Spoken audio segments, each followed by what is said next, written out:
సదాశివసమారంభాం శంకరాచార్యమధ్యమాం అస్మదాచార్యపర్యంతాం వందే గురుపరంపరాం.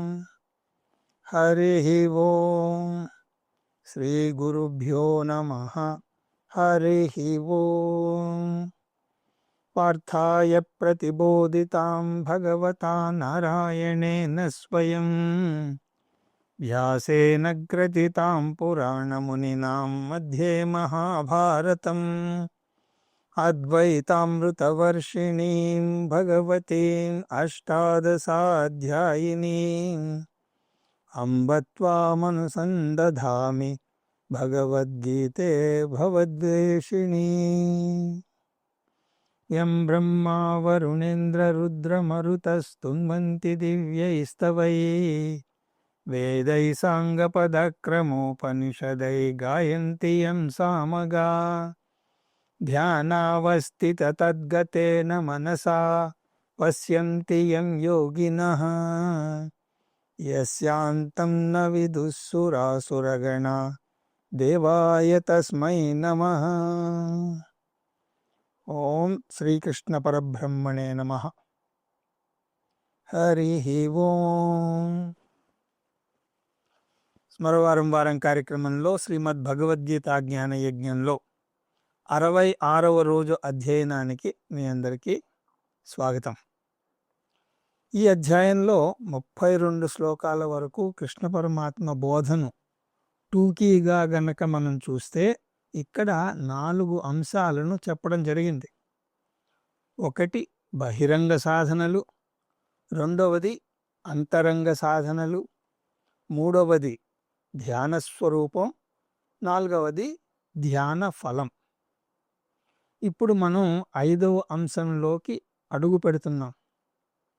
అర్జునుడు వేసినటువంటి ప్రశ్నకు జవాబుగా ఇది వస్తోంది.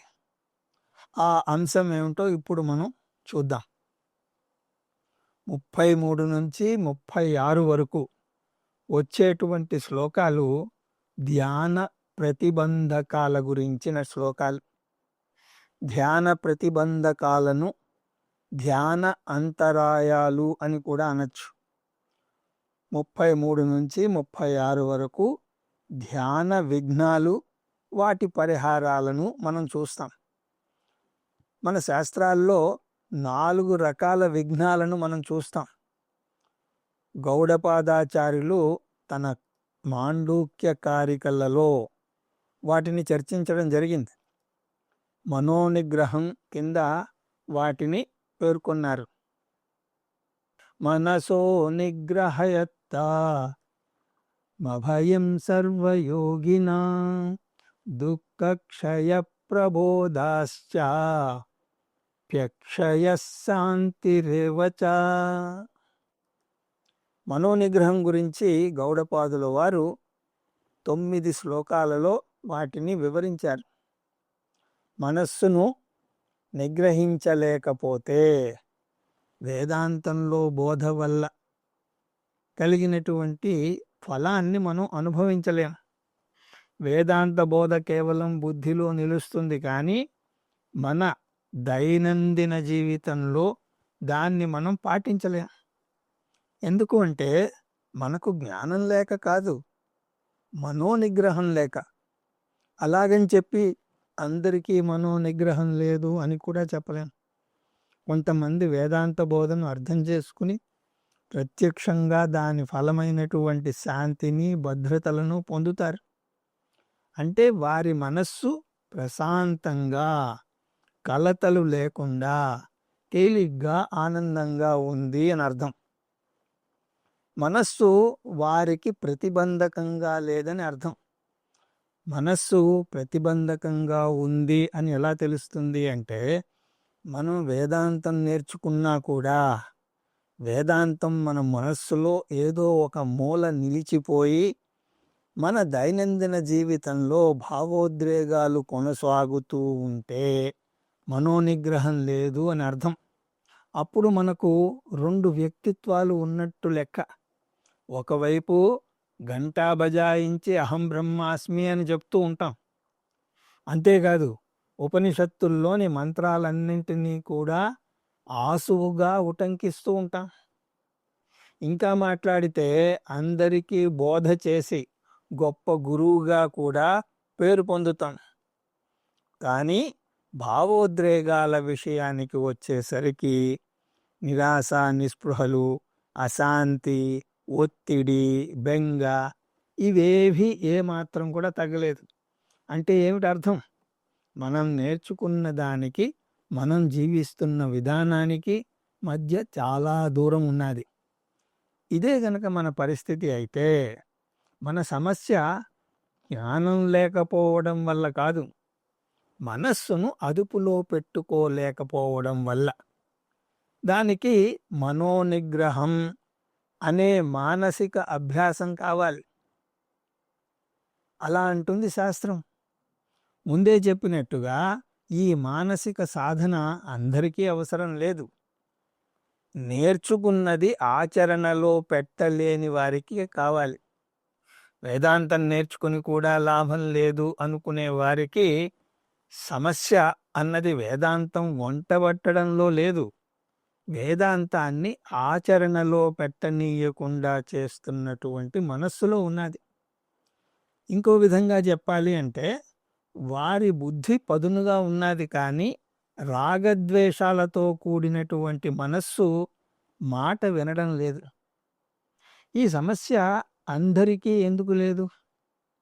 స్థితప్రజ్ఞ లక్షణాలు నేర్చుకుంటూనే వాటి ఫలాన్ని అనుభవిస్తారు కొందరు. ఎందుకు అంటే శాస్త్రం దానికి కూడా జవాబు చెప్తుంది. శాస్త్రం వేదాంతం నేర్చుకోవడానికి ముందు, అంటే అధికారత్వం పొందడానికి కొన్ని లక్షణాలను నిర్దేశించింది. వాటిని సాధన చతుష్టయ సంపత్తి అంటుంది. అవి వివేకం, వైరాగ్యం, ముముక్షుత్వం, సమాధి షట్క సంపత్తి. ఈ 4 లక్షణాలు పొందినటువంటి అధికారి అయిన సాధకునికి శ్రవణ మాత్రేణ స్థిత ప్రజ్ఞత, జీవన్ముక్తి కలుగుతాయి. అదేదో శాస్త్రం చెప్తోందని కాదు, వారికి అది అనుభవంలోకి వస్తుంది. కానీ సాధారణంగా మనం ఏం చేస్తామంటే దొడ్డిదారిని వెళతాం. అంటే అధికారి కాకుండానే శాస్త్రాన్ని నేర్చుకోవడానికి ప్రయత్నిస్తాం. అలాంటప్పుడు నిధిధ్యాసనం తప్పనిసరి అవుతుంది. నిధిధ్యాసనం చేసి తీరాలి అని గౌడపాదకారికల భాష్యంలో శంకరాచార్యులు వారు చెప్తారు. ఇక్కడ కృష్ణ పరమాత్మ కూడా చెప్తున్నాడు. ఎందుకంటే అర్జునుడికి ఈ సమస్య ఉందని కృష్ణ పరమాత్మకి తెలుసు. అంతేకాదు, స్వయంగా అర్జునుడే తనకు బోధ అర్థమైంది, కానీ దాని ఫలం అనుభవించలేకపోతున్నాను అని ఒప్పుకుంటాడు. అందువల్ల సాధకునికి మనోనిగ్రహం కావాలి. మాండూక్యకారికలో మనోనిగ్రహం గురించి వివరంగా చూస్తాం. అక్కడ గౌడపాదుల వారు 4 అంశాలను వివరిస్తారు. ఇక్కడ కృష్ణ పరమాత్మ అన్నీ చెప్పడు. ఎందుకంటే అర్జునుడి యొక్క సమస్యకు మాత్రమే పరిష్కారాన్ని చూపిస్తాడు. అందువల్ల మాండూక్యకారికలోని వివరణను ఇక్కడ కొంచెం చూద్దాం. మాండూక్యకారిక నుంచి మనోనిగ్రహానికి విశ్లేషణ.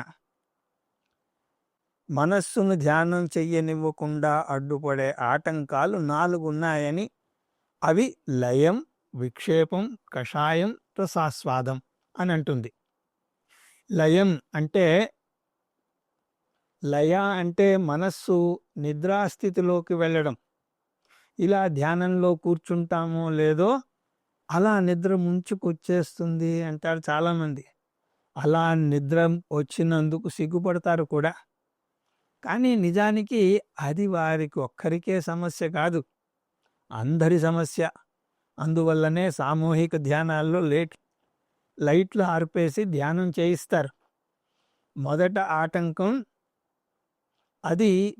ఆటంకం తమోగుణ ప్రధానమైనది.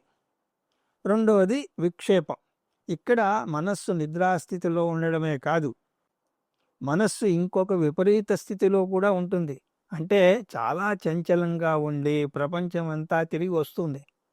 ఒక ముక్కలో చెప్పాలి అంటే ఏ వేదాంతం కోసం ధ్యానంలో కూర్చున్నామో ఆ విషయం తప్ప అన్నింటి గురించి ఆలోచిస్తుంది. రెండవ ఆటంకం ఆ విధంగా రజోగుణ ప్రధానమైనటువంటి విక్షేపం. మూడవది కషాయం. మనస్సు ఒక విధంగా స్తబ్దంగా అయిపోవడం. మనస్సు నిద్రాస్థితికి జారుకోదు, అలాగని చంచలంగానూ ఉండదు, అసలు ఏ పని చెయ్యదు. దానిని విద్యారణ్యుల వారు దృగ్దృశ్య వివేకంలో స్థభీభావనం అని అంటారు. ఏదైనా నమ్మలేనటువంటి వార్తను వింటే మనస్సు పని చేయడం మానేస్తుంది. అంటే ఎలా స్పందించాలో తెలియక అలా స్తబ్దంగా ఉండిపోతుంది.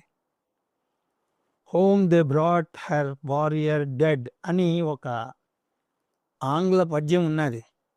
అందులో చనిపోయినటువంటి సైనికుణ్ణి ఇంటికి తెస్తే అతని భార్య ఏడవదు. ఏడవదు అంటే ఆవిడేదో జీవన్ముక్తిని పొందింది అని అనుకోకండి, అలా ఏమీ పొందలేదు. ఆ ఘాతుకమైనటువంటి పరిస్థితిని తట్టుకోలేకపోయింది. అటువంటి పరిస్థితిలో మనస్సుకు ఎలా స్పందించాలో తెలియదు. అలా స్పందించకుండా స్తబ్దంగా ఉండిపోతే అలాంటి వ్యక్తి మరణించినా మరణించవచ్చు. అందువల్ల ఆ సైనికుడి భార్యను ఏడిపించడానికి అందరూ నానా రకాలుగా ప్రయత్నం చేస్తారు. చివరికి ఒక వృద్ధురాలు ఆ స్త్రీ యొక్క చంటి పిల్లవాడిని తెచ్చి ఆమె ఒళ్ళో పడేస్తుంది. అప్పుడు ఆ ఇల్లాలకి దుఃఖం కట్టలు కట్టలుగా తెంచుకుని వస్తుంది. వీడిని ఎలా పెంచను, తండ్రి ఏడి అంటే ఏమని చెప్పను, అటువంటి భావాలు ఆమెను చుట్టుముడతాయి. ఇలాంటి సందర్భాలు ఎన్నో ఉంటాయి. అంటే తీవ్రమైనటువంటి పరిస్థితుల్లో మనస్సు పనిచేయదు, ఏ విధమైనటువంటి ప్రతిస్పందన చూపదు. అలాగే విపరీతమైనటువంటి ప్రమాదాల్లో కూడా శరీరానికి నొప్పి తెలియదు. ఎందుకంటే అప్పుడు అక్కడ మనస్సు పనిచేయడం ఆగిపోతుంది. ఇది శారీరక స్థాయిలోనే కాదు, భావోద్రేగాల స్థాయిలో కూడా జరుగుతుంది. విపరీత పరిస్థితుల్లో మనస్సు స్తబ్దంగా అయిపోతుంది. శంకరులు వారు దాన్ని రాగద్వేష వీర్యము అని నిర్వచిస్తారు. ఉదాహరణకు నీ ముందు భీకరంగా ఒక ఏనుగు నిలుచుని ఉంటే ఒక క్షణం మనస్సు పనిచేయదు. అక్కడే ఉండాలా, పరిగెత్తాలా, ఏం చేయాలి, ఏమీ చెయ్యలేరు. ఇలాంటి పరిస్థితి విపత్కర పరిస్థితుల్లోనే కాదు, ఆనందం ఎక్కువైనా కూడా ఏర్పడుతుంది. అబ్బాయి అమెరికా నుంచి ఇప్పుడప్పుడే రాను అని చెప్పి మర్నాడు పొద్దున్నే తలుపు తెరిచేసరికి గుమ్మం ముందు నిలబడితే కలయో నిజమో తెలియని పరిస్థితి, కాళ్ళు చేతులు ఆడడం లేదు అని అంటారు. అందువల్ల తీవ్ర రాగద్వేషాలు అవ్యక్త స్థితిలో ఉంటే దాన్ని కషాయం అని అంటారు. ధ్యానంలో మనస్సు ఆ స్థితిలోకి వెళ్ళే ప్రమాదం ఉన్నది. ఇక నాలుగవది రసాస్వాదం. ఒక్కోసారి ధ్యానం ఒక విపరీతమైనటువంటి విశ్రాంతిని ఇస్తుంది, ఒక ఆహ్లాదకరమైనటువంటి భావన కలుగుతుంది. ఎందుకంటే మనస్సు, బుద్ధి, శరీరాలు విశ్రాంతిని పొందుతాయి కాబట్టి ఆనందం, హాయి, సుఖం కలుగుతాయి. వాటిని రసం అని అంటారు. ఈ ఆనందం ఆత్మానందం లేదా బ్రహ్మానందం కాదు. ఎందుకంటే ఈ ఆనందం శాశ్వతమైనది కాదు, కేవలం ధ్యానంలోనే కలుగుతుంది. ధ్యానం నుంచి బయటకు రాగానే ఆ ఆనందం మటుమాయమవుతుంది. అందువల్ల కేవలం ధ్యానంలో అనుభవానికి వచ్చే ఆనందం బ్రహ్మానందం కాదు. బ్రహ్మానందం అంటే ఏమిటి? పూర్ణత్వ భావన, అది ఎప్పుడూ ఉంటుంది. ఈ రసాస్వాదం అన్నది మంచిదే, అయినా కూడా దీంతో మురిసిపోకూడదు. ఎందుకంటే ఆ ఆనందంతో మురిసిపోతే వేదాంతాన్ని జీర్ణించుకోవడం కోసం అది ప్రతిబంధకంగా మారుతుంది. అందువల్ల దీనికి రసాస్వాదం లేదా ఇంద్రియ సుఖం అని అంటారు.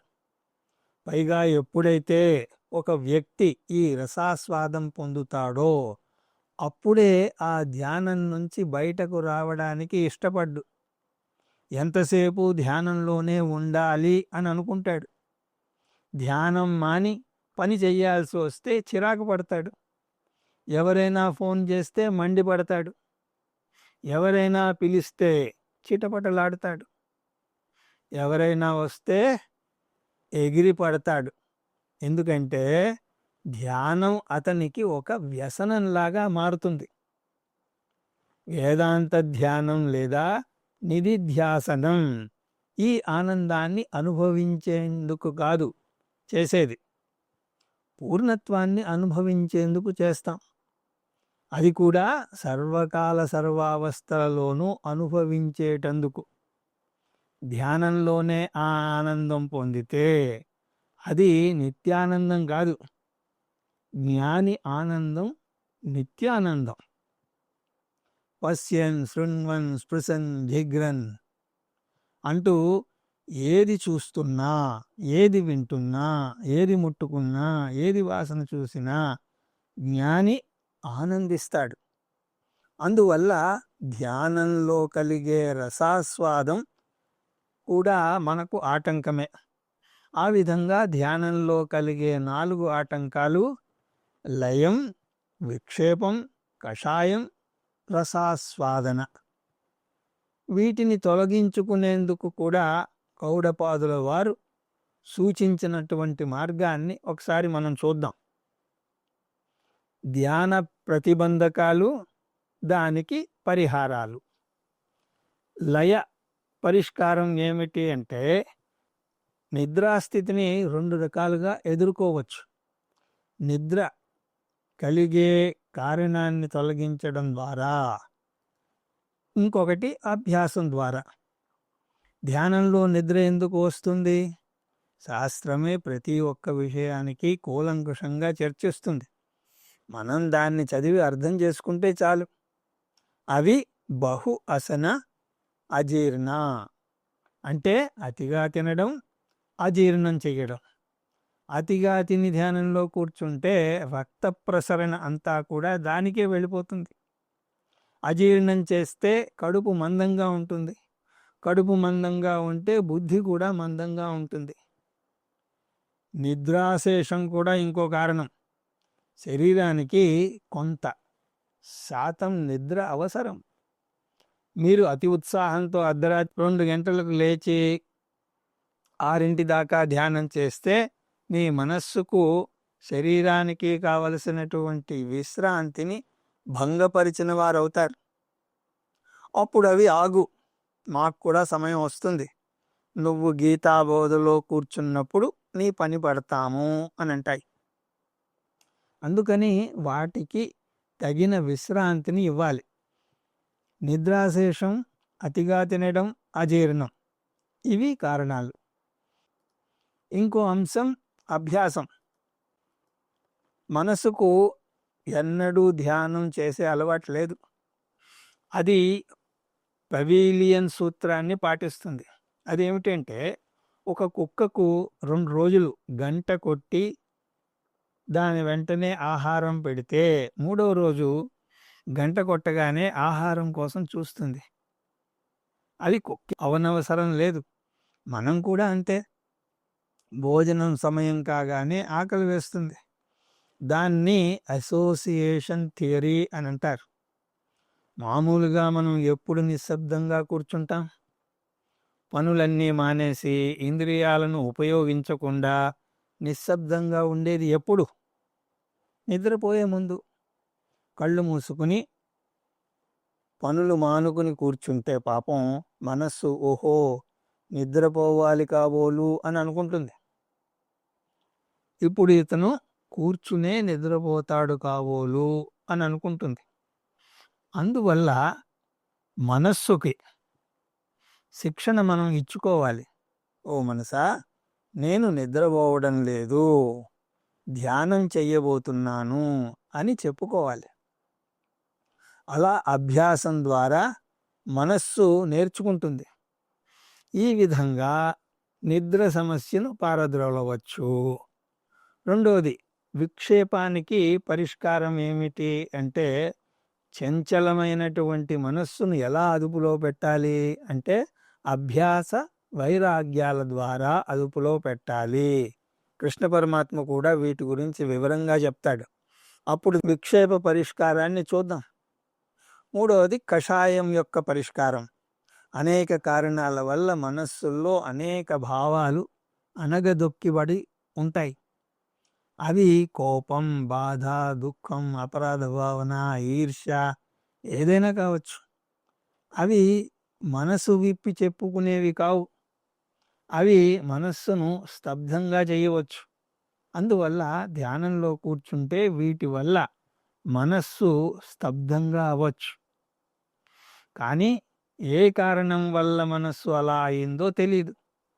దానికి ఒకటే మార్గం, నిశ్శబ్దంగా కూర్చుంటే అణగద్రొక్కబడినటువంటి భావోద్రేగం నెమ్మదిగా పైకొస్తుంది.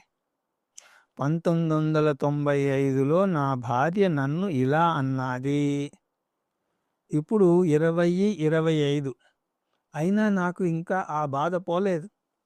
మనస్సుకి కంప్యూటర్ను మించినటువంటి మేధాశక్తి ఉంటుంది. ఎన్ని విషయాలనైనా అది నిక్షిప్తం చేయగలదు. దాని తర్వాత ఎన్నో మంచి విషయాలు జరిగాయి. కానీ మనస్సు వాటిని పట్టించుకోకుండా ఈ బాధనే లోతుగా నిక్షిప్తం చేసుకున్నది. అనువైన సమయం కోసం ఎదురు చూస్తోంది. అది ఆసన్నమైనప్పుడు అది పైకొస్తుంది. సాధారణంగా గృహస్థాశ్రమంలో ప్రస్తుత సమస్యలే ఎన్నో ఉండడం వల్ల గతంలోని సమస్యల గురించి ఆలోచించే తీరికే ఉండదు. అందువల్ల ప్రశాంతంగా ఏ ఆశ్రమానికో వెళ్ళి కూర్చుంటే గతంలోని కొన్ని సంఘటనలు పైకి వచ్చే అవకాశం ఉన్నది. అప్పుడు వాటిని పారద్రోలకూడదు. ఏడవాలనిపిస్తే మనస్ఫూర్తిగా ఏడవండి. అందువల్లనే చాలామంది భగవంతుని ముందు బోరున ఏడుస్తారు. లేదా ఎవరైనా స్వామీజీ దగ్గరికి వెళ్ళినప్పుడు ఏడుస్తారు. అది కూడా మామూలుగా కాదు, వెక్కి వెక్కి ఏడుస్తారు. అందువల్ల కషాయ విజాతీయం అంటారు గౌడపాదుల వారు. ఏమైనా అణగదొక్కబడినటువంటి భావాలు ఉంటే వాటిని బయటకు రానివ్వండి. ఎవరి మీదైనా మీకు అరవాలని ఉంటే ఏ సముద్రపు ఒడ్డుకో వెళ్ళి గొంతు చించుకుని అరవండి. ఎన్ని తిట్లు తిట్టాలి అనుకుంటే అన్ని తిట్టండి. ఏడవాలని ఉంటే మనస్ఫూర్తిగా ఏడవండి. ఏం చేయాలనిపిస్తే అది చెయ్యండి. కానీ దాన్ని అణగదొక్కకండి. మొదట్లో కొన్ని రోజులు ధ్యానంలో ఏడుపు, కోపం, ఈర్ష్య ఇవన్నీ ప్రదర్శనలు ఉండవచ్చు. అవి చెయ్యండి, పర్వాలేదు. ఇక నాలుగవదైనటువంటి రసాస్వాదానికి పరిష్కారం. రసాస్వాదాన్ని వివేకంతో పరిష్కరించుకోవాలి. ధ్యానంలో నేను అనుభవించే ఈ ఆనందం తాత్కాలిక ఆనందం. దీనికి నేను బానిసను కాకూడదు. పైగా నా స్వస్వరూపం పూర్ణత్వం. నేను ధ్యానంలోనే కాదు ఎప్పుడూ పూర్ణుడనే. నేను అసంగుణ్ణి, ధ్యానంలోనే కాదు ఎప్పుడూ అసంగుణ్ణే. ఇలాగా వివేకంతో బుద్ధికి నచ్చ చెప్పుకోవాలి. ఇప్పుడు మనం అర్జునుడి యొక్క సమస్య ఏమిటో చూద్దాం. అర్జున ఉవాచ యోయం యోగస్త్వయా ప్రోక్తః సామ్యేన మధుసూదన ఏతస్యాహం న పశ్యామి చంచలత్వాత్ స్థితిం స్థిరాం. ఈ నాలుగింటిలో అర్జునుడు ఒక్క ఆటంకం గురించే మాట్లాడుతున్నాడు. ఏమిటది? విక్షేపం అంటే మనస్సు చంచలంగా ఉండడం. మధుసూదన, హే మధుసూదన, అయం యోగ త్వయా ప్రోక్త, నువ్వు బోధించినటువంటి ఈ వేదాంతం, ఈ ఆత్మానాత్మ వివేకాన్ని నేను ధ్యానంలో పదే పదే గుర్తు తెచ్చుకోవాలి. నేను ఆత్మను, తక్కినదంతా అనాత్మ, శరీరం మనస్సు అనాత్మలు, అవి నా కర్మ వల్ల ఏర్పడ్డాయి. ఇవన్నీ కూడా నేను ధ్యానంలో గుర్తు తెచ్చుకోవాలి. ఏ రూపంలో? సామ్యేన, సమ ఆత్మదర్శన రూపంలో నా స్వస్వరూపం మీద నేను నిలబడాలి. అది నా చైతన్య స్వరూపం.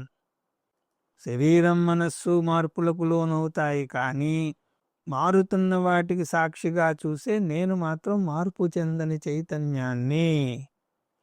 ఇలా ఆత్మవృత్తి గురించి నువ్వు నాకు నేర్పావు. కానీ నా సమస్య ఏమిటి అంటే, ఏతస్యాహం స్థిరాం స్థితిం న పశ్యామి. కానీ ఈ బోధ నా మనస్సులో స్థిరంగా నిలవడం లేదు. నువ్వు చెప్పిన బోధ స్వీకరించగలిగాను, నా బుద్ధి పదునుగా ఉంది కాబట్టి అర్థం చేసుకున్నాను కూడా. అంటే నేను వేదాంత బోధకు అధికారినే, కానీ నా సమస్య దాన్ని గుర్తుంచుకోవడంలో ఉన్నది అని అంటున్నాడు అర్జునుడు. విద్యార్థులు 3 స్థాయి భేదాలతో ఉంటారు. వారిని ఉత్తమ, మధ్యమ, అధమ విద్యార్థులు అని అంటారు. ఉత్తమ విద్యార్థికి 2 లక్షణాలు ఉంటాయి. అంటే గురువు చెప్పిన విద్యను స్వీకరించి గుర్తుపెట్టుకోగలడు. తను నేర్చుకున్నటువంటి విద్యను క్లిష్ట పరిస్థితుల్లో ఉపయోగించుకుని ఆ పరిస్థితిని తట్టుకుని నిలబడే శక్తి అతనికి ఉంటుంది. అంటే మేధాశక్తి బాగా ఉన్నది. మేధాశక్తి అంటే గ్రహణ శక్తి ప్లస్ ధారణ శక్తి. అధమ అధికారికి ఈ 2 లక్షణాలు ఉండవు. అంటే గ్రహణ శక్తి లేదు, ధారణ శక్తి లేదు. విన్నది అర్థమైతే కదా గుర్తుంచుకోవడమో లేకపోవడమో అన్న ప్రశ్న ఉదయించేది. అంటే అతనికి మేధాశక్తి లేదు. ఇక మధ్యమ అధికారి పేరుకు తగ్గట్టుగానే ఈ ఇద్దరికి మధ్యలో ఉంటాడు. అంటే గ్రహణ శక్తి బాగుంటుంది, గురువు చెప్పింది బాగా అర్థమవుతుంది, గురువు బాగా చెప్పాడు అని గురువుని మెచ్చుకుంటాడు కూడా. కానీ అహంకారం అనే నేను, అహం బ్రహ్మాస్మి అనే నేనును అధిగమిస్తుంది. చిన్న నేను పెద్ద నేనును అధిగమిస్తుంది. ఎప్పుడూ కాదు, బోధ అయి ఇంకా బయటకు రాగానే. అర్జునుడు చెప్పుకుంటున్న దాన్ని బట్టి కూడా అతను ఈ మధ్యమ అధికారిలోకి వస్తాడు. స్థిరాం స్థితిం, ధారణాశక్తి పశ్యామి, నాకు లేదు. ధ్యానంలో మనస్సు ఎటో వెళ్ళిపోతోంది. ఎందుకు? చంచలత్వాత్, చంచలం కాబట్టి. అర్జునికి తన సమస్య ఏమిటో తెలుసు. మనోనిగ్రహానికి 4 సమస్యలు ఉన్నాయి అని మనం చూసాం. కానీ అర్జునుడికి తక్కిన సమస్యలు లేవు, చంచలత్వం మాత్రమే ఉన్నది. అది కూడా రజోగుణ ప్రధానంగా ఉండడం వల్ల వచ్చినటువంటి సమస్య. ఈ సమస్యను మరింత స్పష్టంగా తర్వాత వచ్చే శ్లోకంలో వివరిస్తున్నాడు. చంచలం హిమన కృష్ణ ప్రమాది బలవదృఢం తస్యాహం నిగ్రహం మన్యే వాయోరివ సుదుష్కరం. రజోగుణం ప్రధానంగా ఉండడం వల్ల కలిగే చంచలత్వం సర్వసామాన్యం. ఇక్కడ అలాంటి మనస్సును వర్ణిస్తున్నాడు అర్జునుడు. కృష్ణ మనశ్చంచలం, హే కృష్ణ, మనస్సు చాలా చంచలంగా ఉంది, అటు ఇటు పరిగెడుతోంది. ప్రమాథి, అది చంచలంగానే ఉండడం కాదు, తక్కిన ఇంద్రియాలను కూడా మదిస్తోంది. కవ్వంతో పెరుగు చిలికినప్పుడు పెరుగులో కల్లోలం ఏర్పడుతుంది. అలాగే పెరుగు అనేటువంటి మనస్సు దాన్ని చిలికినప్పుడు ఆ కల్లోలం ఏదో రూపంలో బాహ్యముఖంలో వస్తుంది. కొంతమంది ఏదో ఒకటి మాట్లాడతారు, లేదా ఏదో ఒకటి తింటారు. కొంతమంది కళ్ళు తిప్పుతూ ఉంటారు.